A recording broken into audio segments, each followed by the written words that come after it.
So, ayun mga kapalangga, nagluto tayo ng paksiw na tulingan. Nilagyan ko to ng kunting kamatis kasi gusto ko yung manamis-tamis kunti. Tsaka ginger, tsaka garlic, sibuyas. Ayan.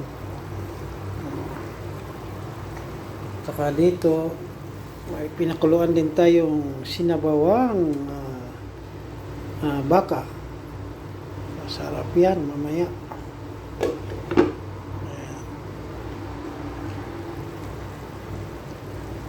So, kain tayo mga kapalangga. Luto na ang paksiw na tulingan.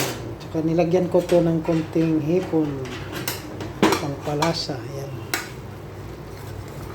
Ayan. Ayan. Nilagyan ko rin ng konting soy sauce. Ayan. Para siming adobo na siya. Ang sarap. So, kain tayo mga kapalangga. Tsaka pag madaan itong reels video ko sa inyo, pa-views naman po. Maraming salamat. God bless.